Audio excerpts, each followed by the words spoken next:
Le comité de politique monétaire s'est réuni pour analyser le développement macroéconomique récent de l'environnement international, régional et national, évaluer les résultats des récentes décisions de politique monétaire prises au cours du trimestre précédent et décider de nouvelles mesures pour le deuxième trimestre de 2024. Au niveau international, les perspectives économiques du FMI d'avril 2024 montrent que la croissance mondiale s'établirait à 3,2% en 2024 et se stabiliserait à ce même niveau en 2025. Cette croissance resterait lente en raison principalement de la hausse des taux directeurs appliqués par les banques centrales pour lutter contre l'inflation et du retrait de l'appui budgétaire qui pèse sur l'activité économique dans un contexte de fort endettement et de faible croissance de la productivité. L'inflation mondiale a poursuivi sa tendance baissière, suite notamment à la faible demande mondiale, à la diminution des tensions sur les prix internationaux des matières premières et à la politique monétaire restrictive menée par les banques centrales pour lutter contre l'inflation. Au niveau régional, la croissance économique de la communauté est-africaine devrait se situer à 5,4% en moyenne en 2024 et atteindre 5,9% en 2025. Il s'observe aussi une diminution progressive de l'inflation dans l'ensemble des pays de la CEA. Au niveau national, les estimations du cadrage macroéconomique indiquent que la croissance économique pourrait s'accélérer à 4,2% en 2024 contre 2,8% en 2023, consécutivement à l'amélioration de l'activité dans tous les secteurs. Le solde du compte courant reste déficitaire, reflétant le niveau élevé des importations par rapport aux exportations.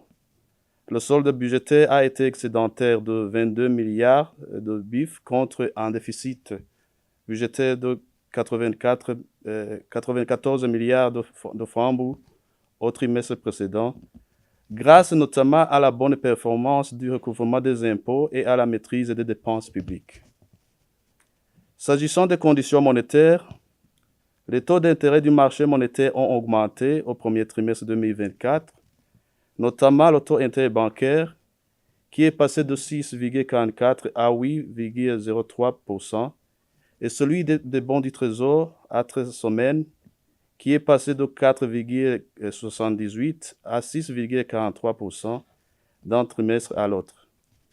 Les crédits au secteur privé ont augmenté de 3,8%, atteignant 3,85 milliards de francs.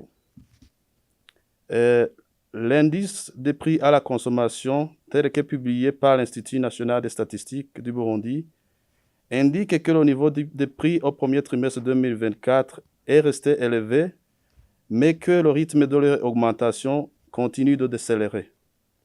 Le taux d'inflation globale a baissé, passant de 22,3% au quatrième trimestre 2023 à 16,5% au premier trimestre 2024.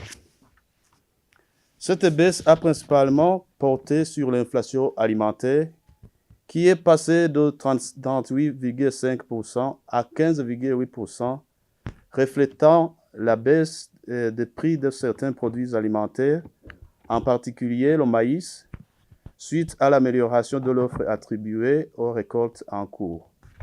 L'inflation des produits énergétiques a augmenté, passant de 31,9% à 34%, suivant l'augmentation des prix des produits combustibles, notamment le charbon ménager et le bois de chauffage.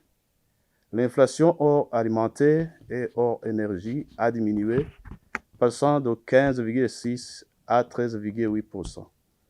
Les prévisions d'inflation au premier trimestre 2024 étaient de 15,2%, tandis que les réalisations ont été de 16,5%. Cet écart est dû aux fortes pressions sur le marché de change. Les prévisions d'inflation pour le deuxième trimestre 2024 montre que bien que le niveau des prix resterait élevé, l'inflation continuerait à baisser pour s'établir à 12,2% et se rapprocherait à l'objectif d'inflation de 8% au deuxième trimestre de 2025. Cette baisse serait attribuable à une diminution de l'inflation alimentaire et énergétique qui s'établirait à 8,6% et à 17,8%, respectivement, sous l'hypothèse d'une demande modérée et d'une pression moins forte des prix extérieurs. Cependant, l'hypothèse de retour à l'objectif de l'inflation reste sujette à de risques importants, notamment les conflits géopolitiques qui pourraient s'accentuer, les tensions sur les prix internationaux des matières premières et énergétiques, les perturbations des chaînes d'approvisionnement, le durcissement des conditions de financement à l'international, les pressions sur le taux de change et les aléas climatiques. Sur base de ces développements, le comité de politique monétaire considère que l'orientation actuelle de la politique monétaire contribue à ramener progressivement l'inflation autour de son objectif de 8% à moyen terme et est disposé à prendre les mesures qui s'imposent si les pressions inflationnistes persistent. À cet effet, la Banque de la République du Burundi décide ce qui suit. Maintenir le taux directeur à 12% dans la continuité de la politique monétaire prudente, continuer à soutenir les activités productives, notamment le secteur agropastoral, à travers les refinancements, et maintenir la période de constitution des réserves obligatoires à 15 jours et le coefficient à 5%, et maintenir une communication transparente avec tous les acteurs économiques pour assurer la réussite des réformes en cours. Fait à Bujumbura le 31 mai 2024. Je vous remercie.